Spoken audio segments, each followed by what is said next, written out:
শ্যামা কখনো শ্বেত, কখনো পীত, কখনো নীল লোহিত রে।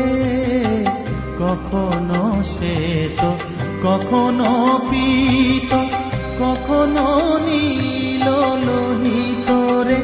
মায়ের সে ভাব কেমনে বুঝিতে না পারি, সে ভাব কেমনে বুঝিতে না পারি।